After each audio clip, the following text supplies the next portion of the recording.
నమస్తే welcome to #you నేను మీ రాజేష్. తెలంగాణ రాష్ట్ర రాజకీయాల్లో గత కొంతకాలంగా ఎమ్మెల్సీ కవిత పెద్ద ఎత్తున రాజకీయ ప్రకంపనలకి సంచలనాల కేంద్ర బిందువుగా మారుతున్నారు. ఆమె ఒక రకంగా చెప్పాలంటే ఆమె వేస్తున్నటువంటి అడుగులు తీసుకుంటున్నటువంటి నిర్ణయాలు బీఆర్ఎస్ పార్టీలో కలకలం రేగడమే కాకుండా బీఆర్ఎస్ పార్టీ కూడా విలువిలులాడుతోంది. మరోవైపు బీఆర్ఎస్ పార్టీని కూడా ఆమె వెనకాలే ఫాలో అవుతున్నట్టుగా చేస్తున్నటువంటి పరిస్థితులు కనిపిస్తుంది. ఒక రకంగా చెప్పాలంటే ఆమె జాగృతిని స్ట్రెంగ్తన్ చేసిన తర్వాత బీఆర్ఎస్ పార్టీ నాయకత్వానికి కూడా ఒక రకంగా సవాల్గా మిగిలారు. మరోవైపు ఏం చేద్దామనే అంశం మీద కూడా గతంలో బీఆర్ఎస్ పార్టీ అధిష్టానం పెద్దలు కూడా అనేక సందర్భాల్లో భేటీ అయినటువంటి పరిస్థితి. మొన్నటికి మొన్న ఎప్పుడైతే కాంగ్రెస్ పార్టీ ప్రభుత్వం స్థానిక సంస్థల ఎన్నికలు ముంచుకొస్తున్నటువంటి తరుణంలో 42% రిజర్వేషన్లు బీసీలకు ఇస్తామంటూ కూడా అసెంబ్లీలో బిల్లులు పాస్ చేసి కేంద్రానికి పంపినటువంటి సందర్భంగా మొన్నటికి మొన్న ఈ 72 గంటల పాటు దీక్ష చేస్తాను అవసరమైతే ఢిల్లీలో అంటూ కూడా ప్రకటించి సంచలనానికి తెరలేపారు కవిత. మరోవైపు అదే అంశంలోనే సీఎం రేవంత్ రెడ్డి కూడా ఢిల్లీ వేదికగా పోరాటం చేయాలనే పిలుపునిచ్చినటువంటి కొన్ని గంటల్లోనే కవిత ప్రకటన చేయటం, కవిత కూడా బీసీ పోరాటంలో కీలక భాగస్వామ్యం అవటం, మరోవైపు గతంలోనే బీసీ రిజర్వేషన్ల బిల్లుల కోసం ఆమె మండలిలో కానీ లేకుంటే ఆ బిల్లుల్లో కార్యరూపంలో కూడా కీలకమైనటువంటి పాత్ర కవిత పోషించినటువంటి సందర్భంగా ఇప్పుడు కవిత ఒక రకంగా చెప్పాలంటే ట్రెండ్ సెట్టర్గా పాలిటిక్స్లో నిలుస్తూ ఉన్నారు.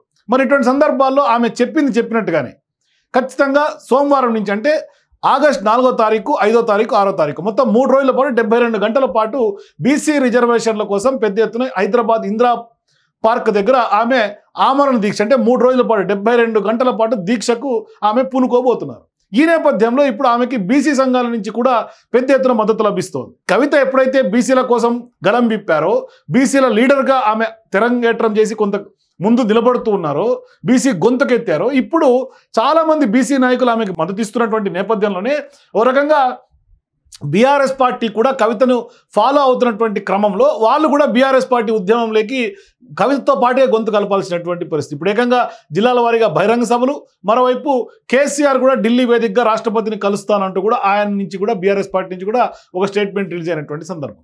సో ఖచ్చితంగా ఇప్పుడు బీఆర్ఎస్ పార్టీ కొంత కవిత ఏం చేసినా కొంత వెనకనే ఫాలో అవుతున్నటువంటి సందర్భంలో భాగంగానే ఇప్పుడు కవిత కొంత బీసీ రిజర్వేషన్ల కోసం కీలక భూమిక పోషిస్తోంది. సో ఇప్పుడు ఎమ్మెల్సీ కవిత 72 గంటల పాటు నిరాహార దీక్షకు ఎప్పుడైతే పూనుకోబోతున్నారో బీసీల మద్దతు కూడగడుతున్నటువంటి సందర్భంలో భాగంగా బీసీ సంక్షేమ సంఘంగా జాతీయ అధ్యక్షుడిగా ఉన్నటువంటి రాజ్యసభ సభ్యులు ఎవరైతే ఆర్ కృష్ణయ్య ఉన్నారో, బీసీలు అనగానే ఆర్ కృష్ణయ్య గుర్తొస్తారు అందరికీ. సో ఇప్పుడు ఆయన కూడా సంపూర్ణ మద్దతు కవితకు తెలిపారు.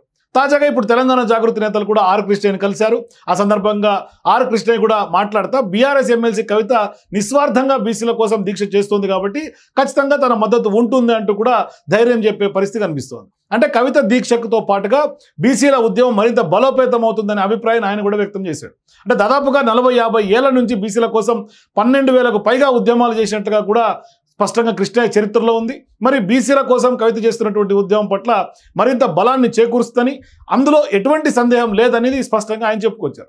సో ఇప్పుడు కవితను మనసారా అభినందిస్తున్నట్టుగా కూడా చెప్తూనే కవిత పట్టుదలతో దీక్ష చేస్తుందని, ఆమె దీక్ష విజయవంతం కావాలని మనసారా కోరుకుంటున్నట్టుగా ఆర్ కృష్ణయ్య కూడా స్పష్టంగా చెప్తున్నటువంటి సందర్భం కనిపిస్తుంది. మరోవైపు బీసీ రిజర్వేషన్ అంశం ఇప్పుడు ఆర్డినెన్స్ పైన కూడా ఇంతవరకు తెలంగాణ గవర్నర్ను కూడా సీఎం రేవంత్ రెడ్డి కలవలేదని కొంత ఆ అంశం కృష్ణయ్య లేవనెత్తారు. సో ఇప్పుడు ఖచ్చితంగా ఇప్పుడు కృష్ణయ్య ఎప్పుడైతే ఈ మాట మాట్లాడారో ఇప్పుడు రేవంత్ రెడ్డి చిత్తశుద్ధి మీద కూడా కొంత సందేహం కలిగేటట్టుగా కొంత రాజకీయ వర్గాలు చర్చ జరుగుతుంది. మరి రాష్ట్రపతి అపాయింట్మెంట్ రేవంత్ రెడ్డి ఇప్పటిదాకా తీసుకోలేదని, బీసీలకు స్థానిక సంస్థల ఎన్నికల రిజర్వేషన్లపైన రాష్ట్ర ప్రభుత్వం ద్వంద్వ విధానం అవలంబిస్తోంది అనే ఆరోపణలు ఆర్ కృష్ణయ్య తెర మీద తీసుకొస్తూ ఉన్నారు. మరోవైపు సీఎం రేవంత్ రెడ్డి మాత్రం ఖచ్చితంగా స్థానిక సంస్థల ఎన్నికల్లో 42% రిజర్వేషన్లు ఇచ్చే మేము ఎన్నికలకు పోతాము అంటూ కూడా క్యాబినెట్లో కూడా వాళ్ళు తీర్మానం చేసుకున్నారు. సో ఇప్పుడు అసలు బీసీల చుట్టూ తెలంగాణ రాజకీయం తిరుగుతోంది. మరి కవిత దీక్ష ఎటువంటి ప్రకంపనలు సృష్టిస్తుంది? మరి నిజంగానే సీఎం రేవంత్ రెడ్డి ఢిల్లీ ఒక పోరుబాట, మరోవైపు కవిత ఇక్కడ 72 గంటల పాటు నిరాహార దీక్ష, మరోవైపు ఆర్ కృష్ణయ్య కూడా ఆ దీక్షకు మద్దతు ఇవ్వడంతో కొంత ఒక రకంగా చెప్పాలంటే కొత్త diversion politics CM Revanth Reddy చేస్తున్నారనే ఆరోపణలు బీఆర్ఎస్ పార్టీ నుంచి కవిత నుంచి వినిపిస్తున్నటువంటి తరుణంలో ఇప్పుడు నిజంగానే బీసీ రిజర్వేషన్ అంశం ఎట్లా టర్న్ తీసుకుంటుంది అనేది మాత్రం పొలిటికల్గా కొంత హాట్ టాపిక్గా మారుతుంది. చూద్దాం ఏం జరగబోతుంది. For more videos, please watch #.